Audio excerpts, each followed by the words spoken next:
There's lots of little what I would call tricks of the trade in programming, and in this video I'm going to show you one. In this video I'm going to show you how to make what's called a Boolean method. So let's just look at what's here right now. I don't have a method yet, but this is a pretty straightforward menu option program.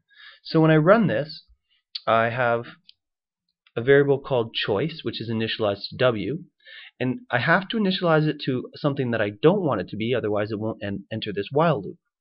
And then inside the while loop I would put a menu, and then I take an input. So if I run this file, I simply get a menu popping up and I input a choice, and the conditional statement up here is such that the user has to enter a capital A, capital B, capital C, capital D, small d, one of those options. So if they put in an H, for example, it just loops around and asks again. Now, we talked about one of the benefits of methods is that it's easier to read code, and it reduces the amount of code that you have to write. So if I was reading this as someone reviewing code, I would come down here, and not knowing what you're doing, I would have to look at this while statement and go through each one to make sure I understand it. So I'd have to look choice is not equal to A and choice is not equal to small a, and I'd go across and eventually get to the end, which is way over here, quite large. Also, if I was the programmer and I was using this type of menu option later on, I'd have to write this whole line out again. So I'm going to show you a way to take this and put it into a method. So we're going to come down here and we're going to write a method. And we're going to call this, we're going to say public static, which is always there. And this method is going to return a Boolean. And this method is going to be called isValid. Now, often methods that return Booleans have the word is as the first word.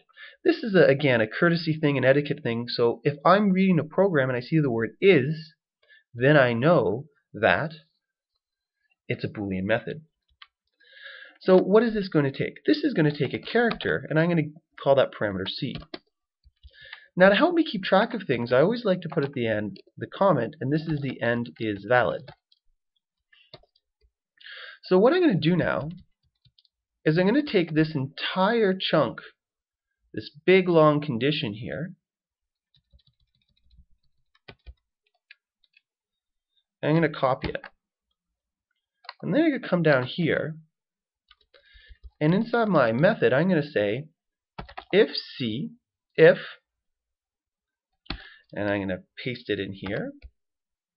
So we have this big long if statement, and instead of choice now I want to make this the parameter. So if C is not equal to A, and C is not equal to small a, and C is not equal to B, and C is not equal to small b.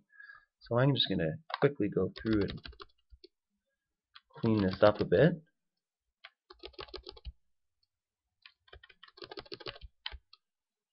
So what I've done now is I put this conditional statement in here and I say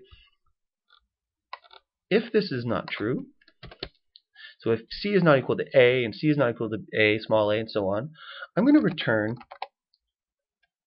false, because that means I'm going to return true, because that means that none of these conditions are met, and therefore I want to keep looping. Otherwise I'm going to return false.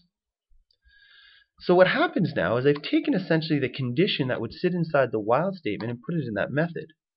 So now I can delete all of this code here, and instead of putting all this code, all I have to do is put is valid. So what's going to happen now is I see char choice W, and I say while is valid. So if I was someone reviewing this program, I would just say, well, is valid, and then I could come down here if I was interested what valid meant and just inspect the method. So notice now when I run this, oh, we have an error. So let's just see if we can find.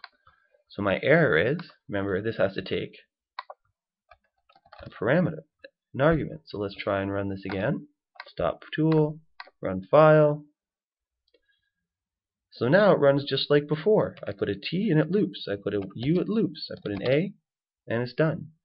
So this is called a Boolean method, and it's a really useful tool to clean your code up and then allow the reuse of conditions that commonly show up in your program. I hope you're successful in implementing something like this.